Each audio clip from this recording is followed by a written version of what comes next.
اللهم صل وسلم وبارك على سيدنا محمد.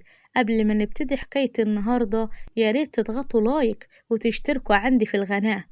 أنا اسمي نورة وعندي 29 سنة، ولكن أنا طلعت على الدنيا دي وأنا ما عنديش صحاب من أنا وصغيرة.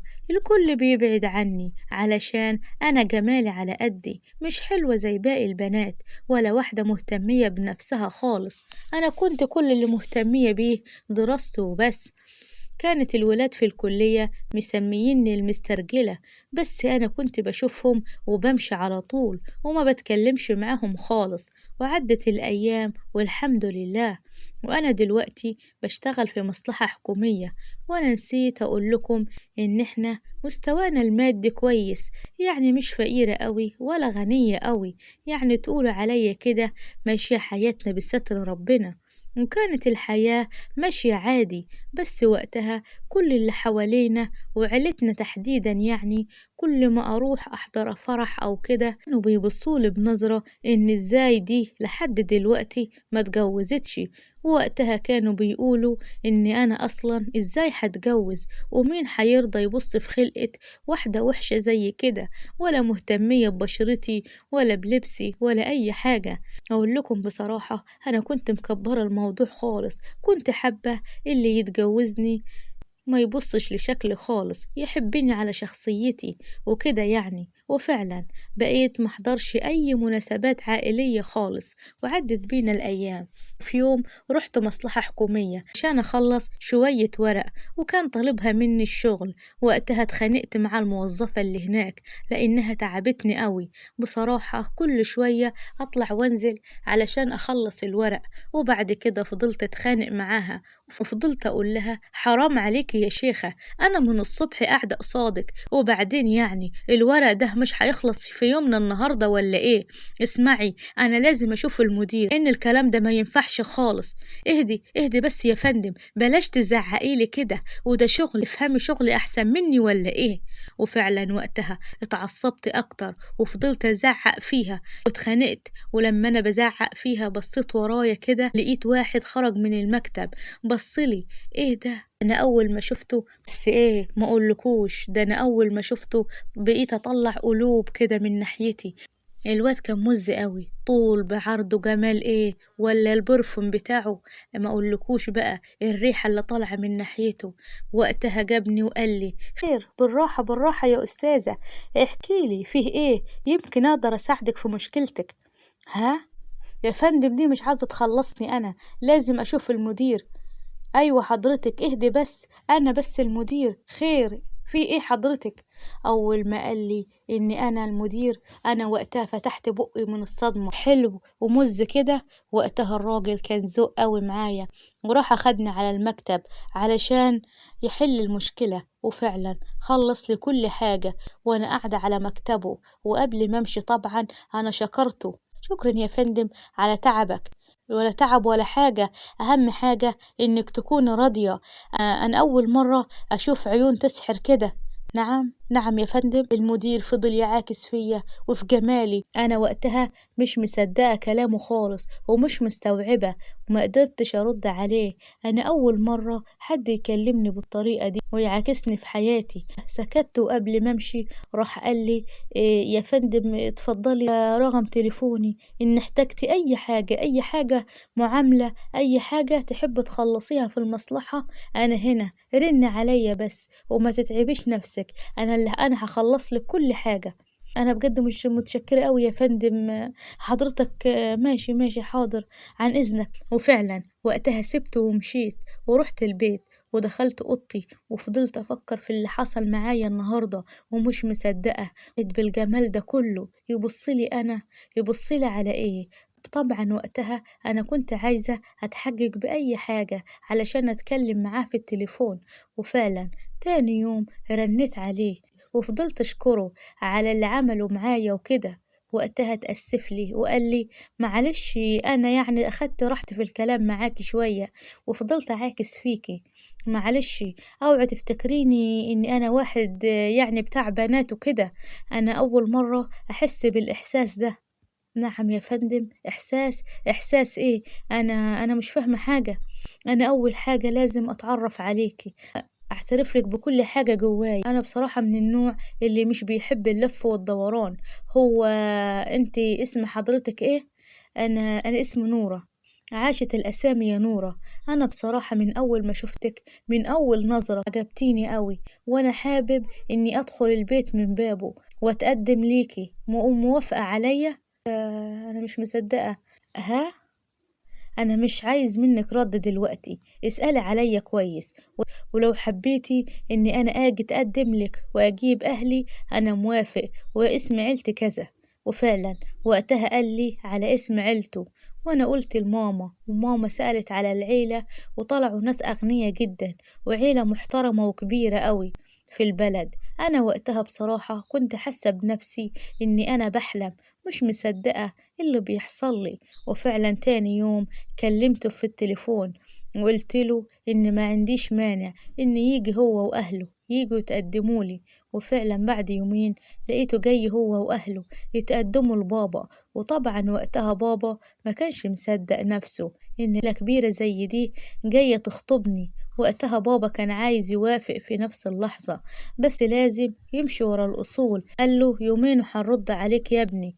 وقتها بابا فضل يتكلم مع ماما ويقول لها إنه مش مصدق إن واد ناس زي ده ومركز وجمال إنه يعجب ببنتي. أنا لازم يا أم نورة أقول للولد لازم يشوف البنت ويتعرف عليها قبل ما نوافق. يمكن الولد غلطان وشاف بنت تانية غير نورة.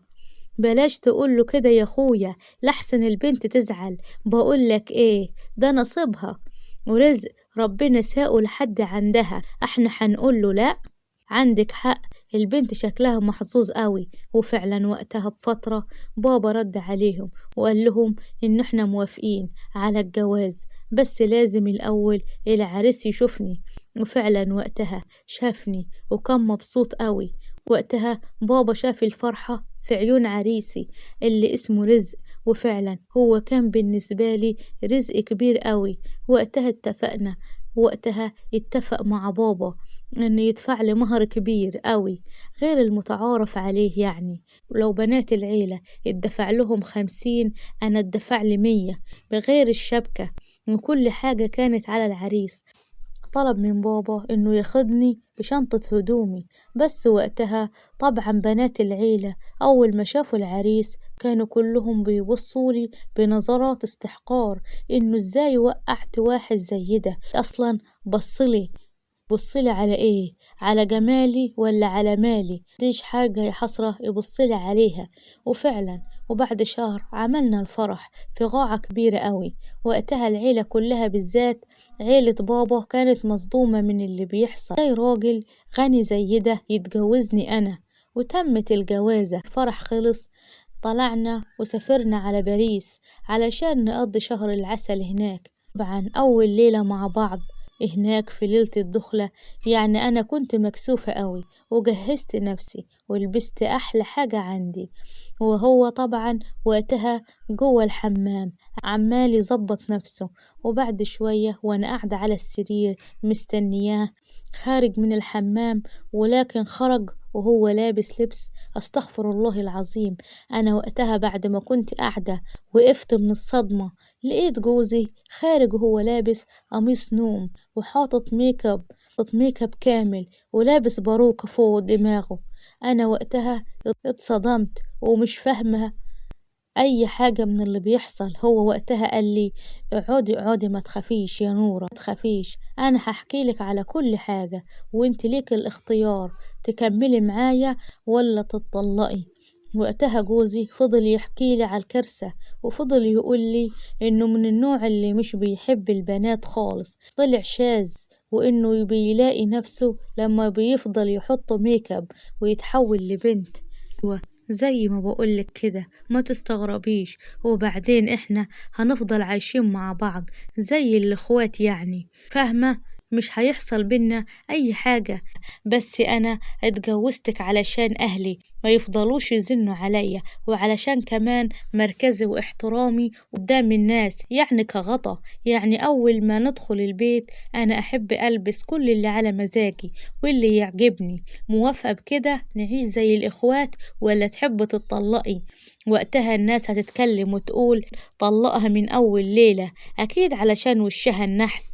أيوة متجوزك علشان كده، أصل على مالك انت فاكرة ايه؟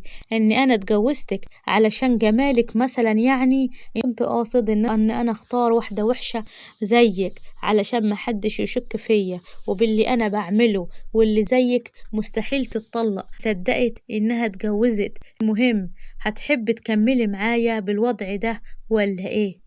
انت انت مستحيل تكون بني ادم اصلا. انا طبعا مستحيل اكمل معاك في الوضع ده.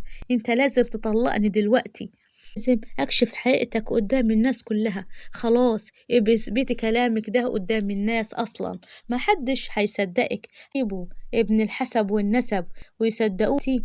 وقبل ما ارد عليه مرة تانية وقتها فضلت افكر، وفعلا حسبتها.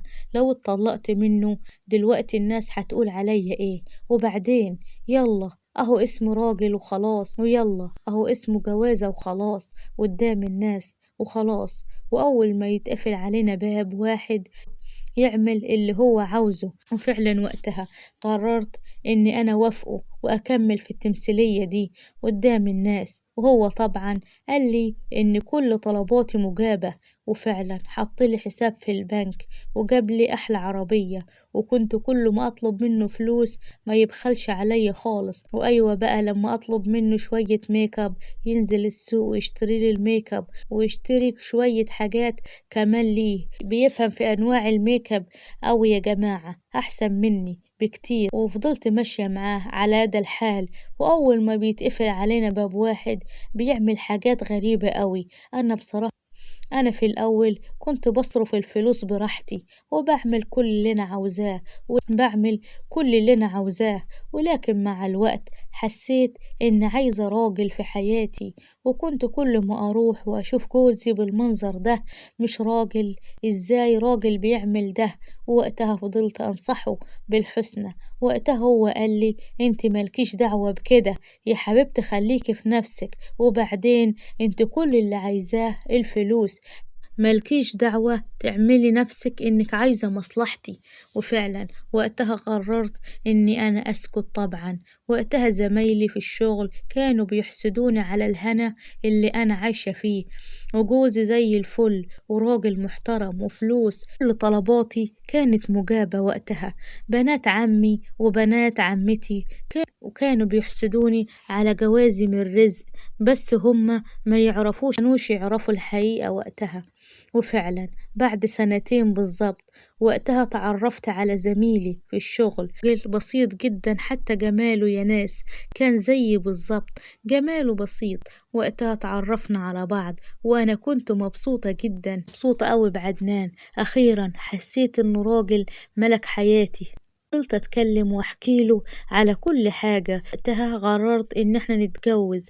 أيوة لازم أتجوز عدنان وأتطلق من جوز رزق واتجوز عدنان. حبيته بجد. وفعلا وقتها اتكلمت مع جوزي وقلت له على كل حاجة، وانا دلوقتي بحب واحد تاني واحنا متفقين على الجواز. قلت له ان لازم يطلقني فورا. وكان وقتها قال لي اسمعي يا حلوة، انا ما عنديش مانع انك تعرفي حد غيري، بس انا مستحيل اطلقك، انت فاهمة كده؟ أنا ما صدقت إني أرتاح من أهلي وزنهم تقوليلي أطلقك. وبعدين اسمعي، أنا عندي حل لمشكلتك دي. طالما أنت عايزة تتجوزي أنا مستعدة أطلقك شرعي، بس في القانون وعلى الورق هتبقي مراتي، بس شرعي هنتطلق وتتجوزي اللي انت بتحبيه عرفي يعني. وأول ما تخلفي ولد تديهولي أكتبه باسمي وأبان قدام الناس إن أنا خلفت. صدق إن أنت واحد مجنون، أنت مستحيل تكون راجل طبيعي، أنا مستحيل أعمل كده. أنا لازم أقول لعيلتي وعيلتك على كل حاجة اللي أنا مخبياها عنهم، وإن أنت مش راجل، أنت فاهم؟ يلا طلقني يا الناس كلها تعرف حقيقتك. وروحي قولي براحتك، أصلا ما حدش هيصدق كلامك. وفعلا يا ناس أخدت هدومي ورحت غضبت عند بابا، قلت لهم على كل حاجة، وهم فعلا وقتها ما صدقوش. مستحيل الراجل المحترم اللي مركزه كويس يعمل فيك كده. وقتها بابا قال لي لو عايزة تتطلقي ماشي، بس بلاش تشوهي سمعة الراجل. وفعلا يا ناس وقتها كله كانوا ضدي، أنا إزاي أرفض العيشة المرتاحة أنا كنت عايشاها. وقتها ماما فضلت تقنع فيا لأني أنا أرجع لجوزي، لأن هي شايفة إن جوزي ده تتمناه 100 واحدة. لكن أنا وقتها عندي رأيي، وفي الوقت ده كنت بتواصل مع حبيبي عدنان. وقتها عدنان كان بيسألني يا ترى انت اتطلقتي ولا لأ، وفعلا وقتها قلت له على كل حاجة وحكيت له على حقيقة جوزي رزق. وقتها عدنان اتصدم، فضل يتحجج بأي حاجة وقفل المكالمة. أنا وقتها كنت مستغربة من كلامه قوي. وقتها فضل قاعد في الأوضة لوحده عمال يفكر. في الآخر الفلوس اللي كنت باخدها منها طلعت مش فلوسها، وإنها فقيرة ومن عيلة فقيرة كمان. إيه اللي جبته لنفسي ده بس يا ربي؟ مش كفاية إني أنا مستحمل وشها العكر ده، وفي الآخر تطلع ولا غنية ولا حاجة، وكل اللي هي فيه والنغنغة دي بتاعت جوزها.